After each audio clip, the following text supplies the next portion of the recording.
Hey, what's going on, Guardians? TBL here, and today we finally got to hear back from Bungie concerning the notion of locked content within Destiny 2 and the first DLC pack for it, Curse of Osiris. Now, if you've been hiding under a rock for the past couple of days, basically since Curse of Osiris came out, when that DLC launched, certain bits of activity within Destiny 1 that were available in the base game became locked behind the paywall of buying the new DLC. Stuff like the Prestige Nightfall, the Prestige version of the raid, and inadvertently other stuff like the Legend of Acreus quest. If you hadn't completed that, it kind of became uncompletable for you if you didn't buy Curse of Osiris because of the way the arms dealer strike worked. It was basically coded as a Prestige Nightfall, so its light level bumped up to 330, which you can't reach unless, of course, you reach level 21, which is locked behind the purchase of Curse of Osiris. It locked a bunch of other things like trophies and achievements as well, and we were kind of hoping Bungie would make a statement about it. And today,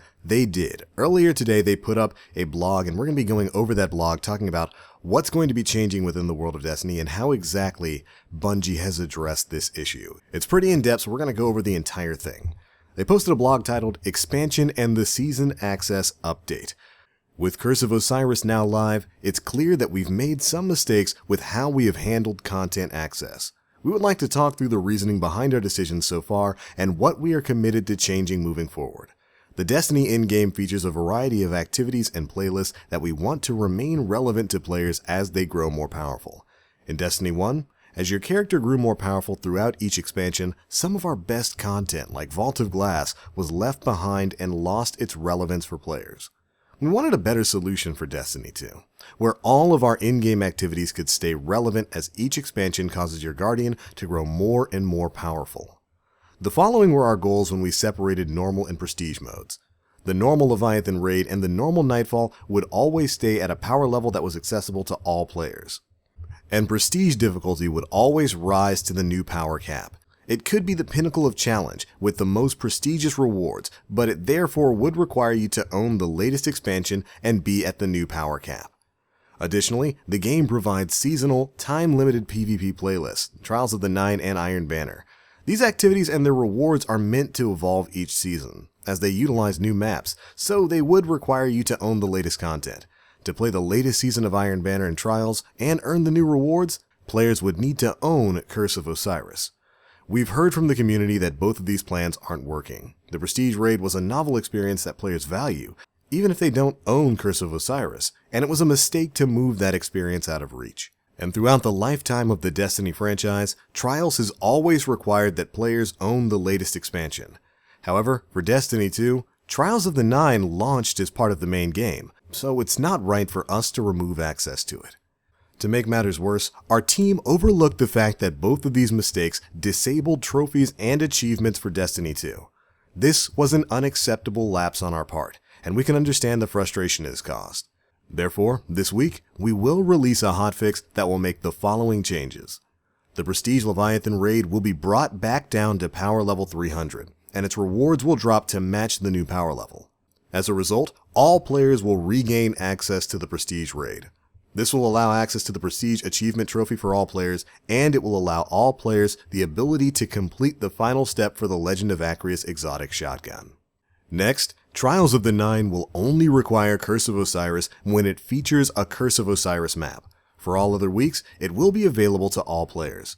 This will allow all players access to the Less GB Judged achievement and trophy, and of course Trials of the Nine rewards that launch with Destiny 2 will still be accessible to all players. Also, new seasonal rewards that launched with Curse of Osiris, such as the new seasonal armor ornaments, will require ownership of Curse of Osiris to acquire. So that stuff that came out with Curse of Osiris is still gonna require Curse of Osiris to get, all the ornament stuff.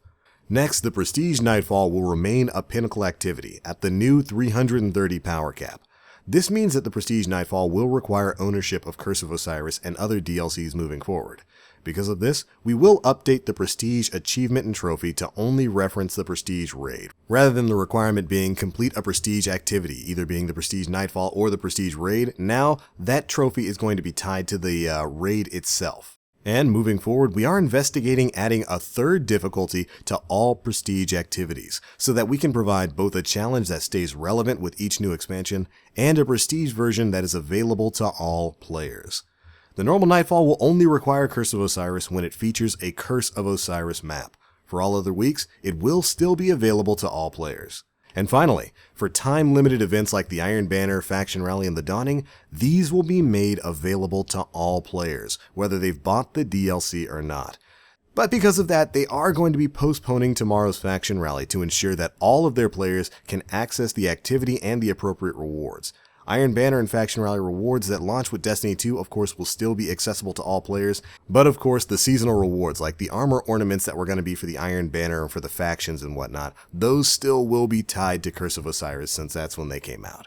Lastly, we expect these changes to go live tomorrow at the end of the scheduled maintenance to deploy update 1.1.1.1. Moving forward, we are also looking to improve on heroic strikes with new challenges, new modifiers, and free access for all players. Thank you for your patience and feedback as we work to continuously improve the Destiny 2 experience. And that's a nice little note from the Destiny dev team. Now, right off the bat, I have to say, good job. This is the kind of communication I wanted to see after the issues that have been plaguing the community for the past week. Players being locked out of content was definitely not something Bungie needed right now, and I'm very glad that they addressed this head on, and they've made a couple of really good changes. One, I like that they're bringing the Prestige Leviathan raid back down and giving access back to players who didn't buy Curse of Osiris. That was content, that was an event, that was an in-game activity that they had access to before that they lost access to when Curse of Osiris came out. And while at the same time, I still want that activity to drop light level appropriate gear, 330 stuff, I would much prefer to have the Prestige raid dropping light level 300 items and still have access to players who don't own the DLC than I would just to, have Callus dropping me 335 gear. And more importantly, in my opinion, the Nightfall. We're going to be seeing a change to that so that the Nightfall is going to be available to vanilla players whenever the Nightfall strike that week is a non-DLC Nightfall. I think that's a pretty good way to handle this. That way, on, weeks where it's applicable, you're leaving that in-game content there, you're not locking out players at least all of the time. Of course, when the Nightfall is a Curse of Osiris strike, which it's very likely going to be in this upcoming week, of course, you're not going to be able to run it if you don't have Curse of Osiris, and I think that makes sense. Also, changing heroic strikes is something I was hoping they would talk about, and I'm glad they did, because I don't really feel like there's a reason to have heroic strikes locked behind the purchase of the Curse of Osiris DLC. That seems like a quality of life change to the base game that everybody who owns the base game should have access to, so I'm very glad that they made that change. And of course, ensuring that events like Iron Banner and Faction Rally and even Trials of the Nine are available to base game players, definitely a good change in my opinion. Although for Trials, of course, it's going to be very much like the Nightfall is. If Trials that week is on a DLC map, of course you're not going to have access to it, but at least you'll have access to it when it's on vanilla maps. It's a very important change. And I wasn't sure if they were going to make any sort of announcement for Faction Rally and stuff like that, and I'm very glad that they did. So stuff for the Dawning, that new seasonal stuff, is still going to be available to vanilla players, and I think that's a good move on their behalf. So overall, I think most of these changes are pretty good. I'm very interested in seeing how they follow up with that statement about trying to come up with another difficulty mode for certain in-game activities that they can tie to DLC releases. So stuff like normal version raids and prestige raids are going to be available, at least when it comes to the Leviathan, for people who already own it, and then maybe they can have another difficulty setting like heroic or legendary or something like that tied to the DLC to bring that content up to the current relevant light level. Or power level. I'm still used to Destiny 1.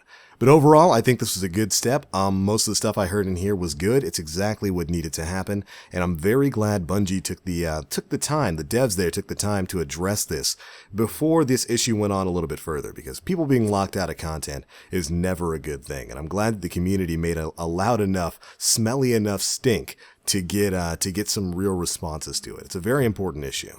Oh, and finally, don't forget, tomorrow, December 12th, is going to be another big patch day for Destiny 2. We've got 1.1.1.1 coming out, and we're going to be having a bunch of different things added to the game.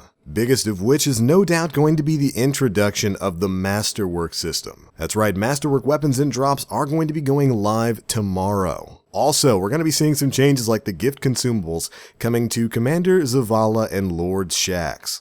These are the consumables that will grant you bonus rewards to everybody at the end of an activity, like exotics for everybody in Crucible or something like that, or bonus rewards in a strike.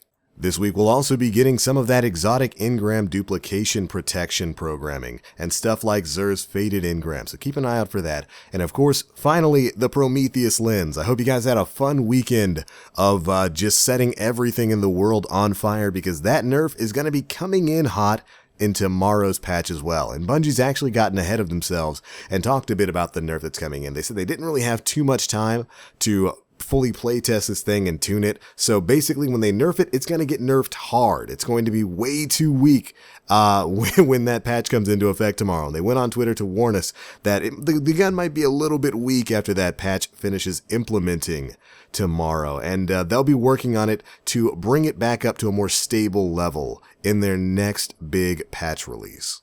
They stated that given the short window, they had to make an emergency fix. It's going to be adjusted to be way too weak, but in January, this new exotic will receive a proper play-tested design pass.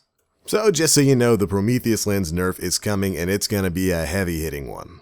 What that means, we'll just have to see. But anyways, that's it for this one, Guardians. Those are my thoughts on Bungie's response to this issue of locked content. What's yours? Does this solve some of your issues if you don't earn Curse of Osiris, or is it too little too late? Be sure to let us know down in the comment section below. But I'm out for now. And remember, even in the darkest times, you gotta let your light shine bright. So as always, I'm TheBlackLink. You Guardians, stay frosty.